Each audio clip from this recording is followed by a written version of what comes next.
Late spring seems to be kicking off with a bright new start for Loon and Bianca.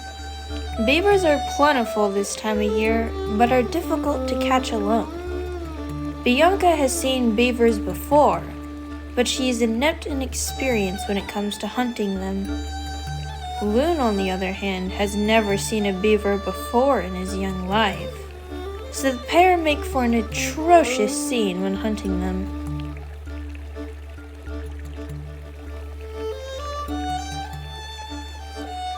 Lucky for them, they manage to catch the oversized rodent and continue on their way. Loon has managed to find a stray plush pup in the vicinity and decides to bring it home to their playful litter too.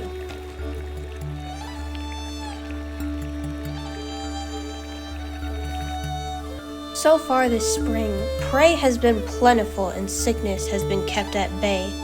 Bianca has been taking these late spring months to tend lovingly to their pups, and Loon remains quietly intrigued by her soft, maternal side towards their litter. This year, a singular runt has been brought into the world. Pisces may be small, but he certainly is not small in heart. His cheerful spirit has encouraged Loon to give up his grudge against the bison imitant and bestow the gift to his mate.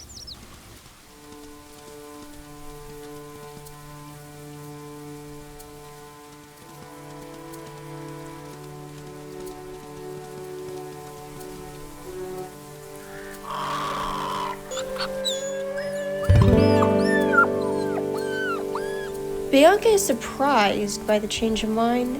However, she accepts the gift with great exuberance.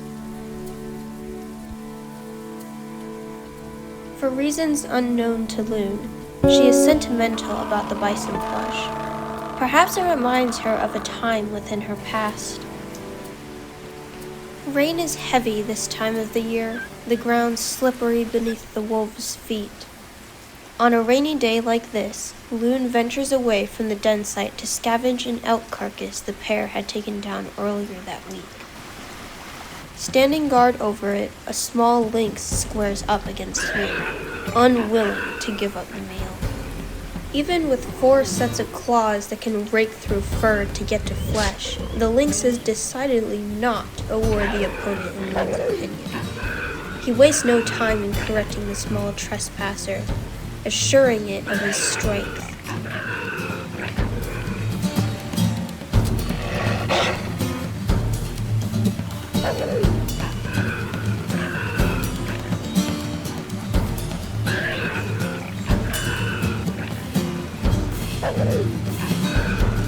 Having taught the lynx its lesson, Loon takes his place at the carcass, well deserving of his meal. As much as Loon has fought since arriving at Tower Fall, he does not feel like he is a murderer despite the deaths he has caused. Every death, every triumph, they have all been made in the sake of survival and protecting his mate. His family, they had been killers. That's what Loon had grown up knowing, the taste of blood on one's tongue. Now, freed through the death of his parents, he can make his own way in the world, a prince astray from his king's domain. Was he to be a king, a killer in these lands in the sake of his family? Or would he be less than, picked upon, brought down by the other packs long established?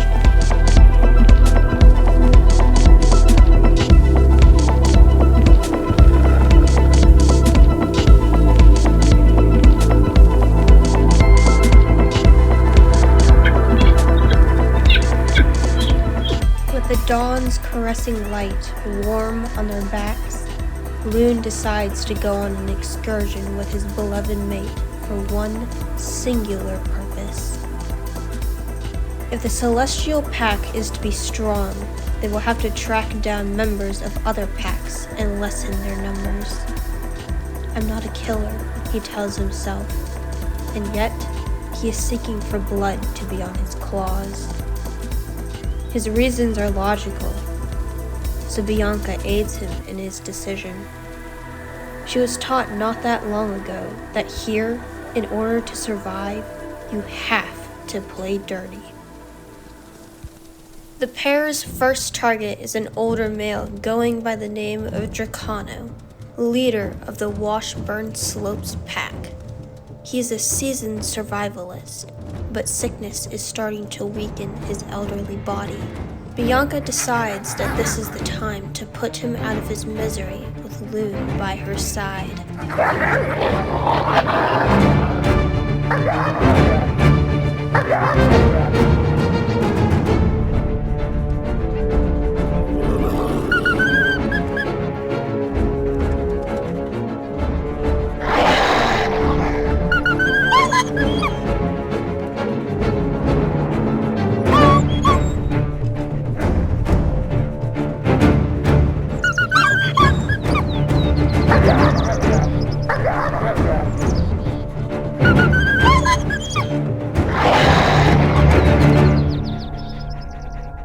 Dracano is gone, but Loon isn't finished with his excursion. If there's one thing the young father despises, it would be bears. So much so that he would go out of his way to harass one.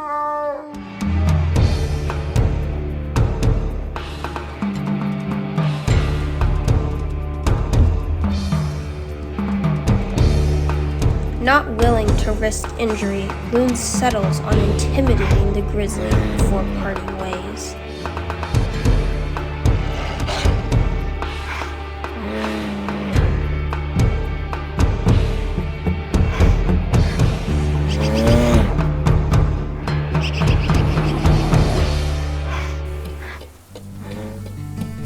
Later that night, Loon finds himself a small instrument to bring to his pups before playing with them.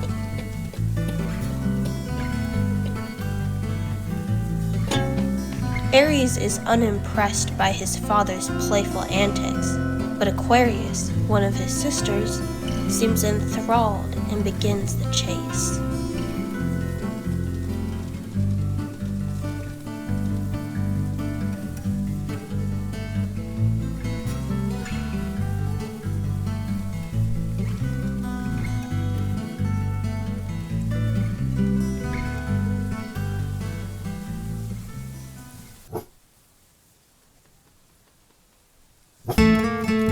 In the blink of an eye, Loon and Bianca find themselves at the biting end of a lone Washburn Slopes subordinate. Pisces scatters in fright before finding his way into the den, leaving his parents to handle the lone wolf. The pair are merciless when it comes to defending their offspring, and they won't be letting this wolf walk away alive.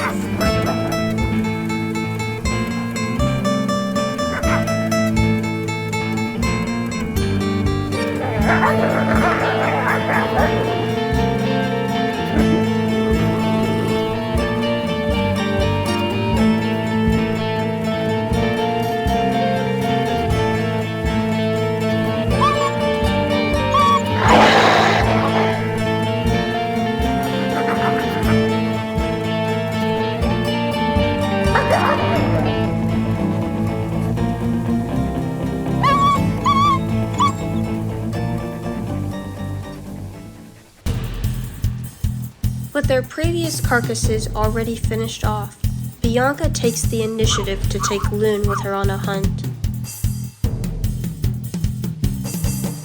They test the elk for weaknesses, and eventually they find that an injured spike will do. With the thrill of the hunt humming in their veins, this cooperative effort only proves to strengthen their bond even more.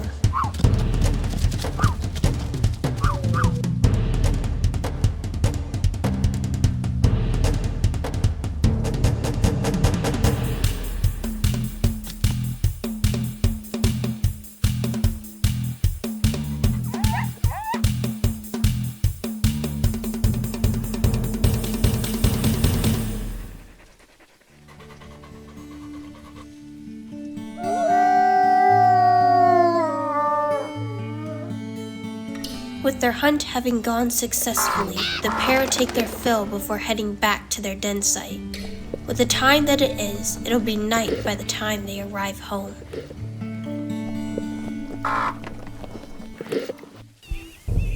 Aries, usually the most reserved of the litter with a stubborn attitude, decides that now is the time to play with his father, with Aquarius vying hard and true for the attention as well.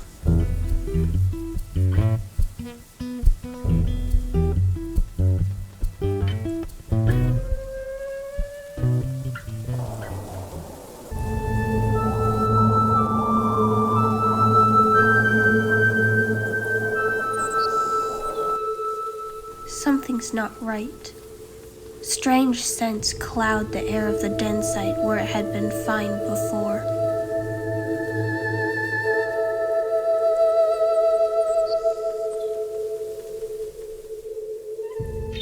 Aquarius's blood is on the ground, but there's no sign of her.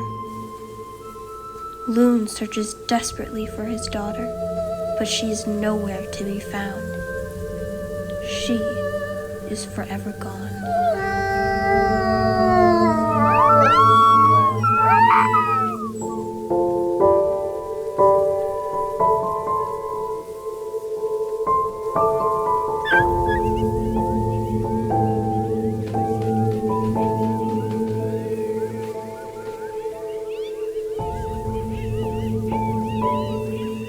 Loon grieves the loss of his daughter, and when the day is gone with no sign of Bianca, he reluctantly leaves their litter to find her. Quickly learning that Bianca is defending against two of Tanith's children, Loon leaps into action.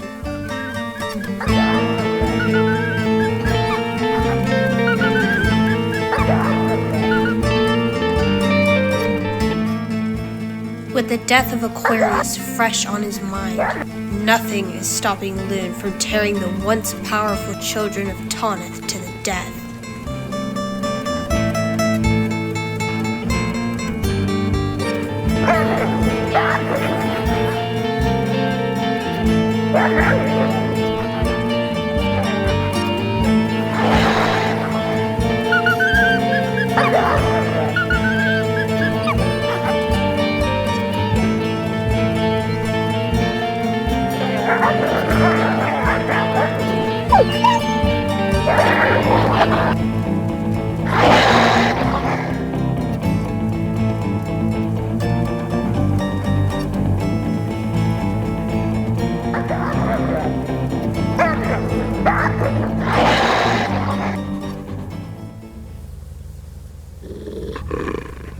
With one of them dead and the other fleeing, Loon takes the time to break the news of Aquarius's death to Bianca.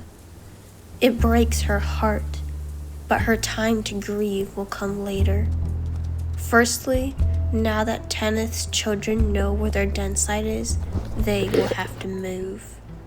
They decide to eat first in preparation for the journey.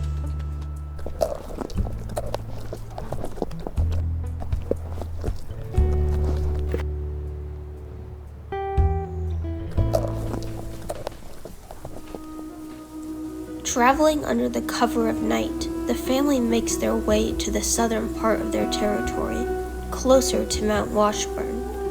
The wolves there are minimal due to the lack of herds that graze there, so it's the perfect place for Loon and Bianca to lay low for the rest of spring. Pisces doesn't seem to know how to feel about the water, but the family has no time to waste.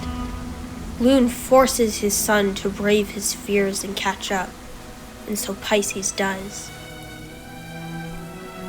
Bianca grieves the loss of Aquarius in silence, leading the way with steady assurance before they finally reach their destination.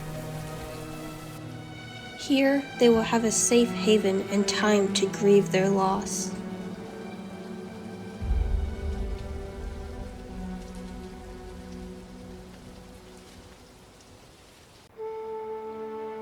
May is here, and with it, Loon and Bianca have remained strong.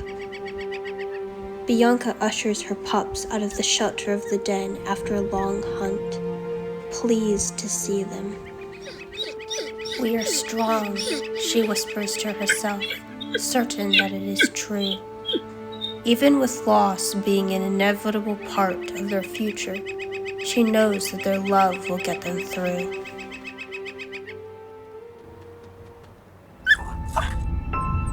Unfortunately, the peace won't be lasting for long. Pisces has fallen ill, a blow that has come too soon for Bianca to process. She and Lune have already grieved the loss of one pup this spring, and Bianca isn't sure she would be able to handle a second so soon. All they can do is hope that their tiny, affectionate son will survive.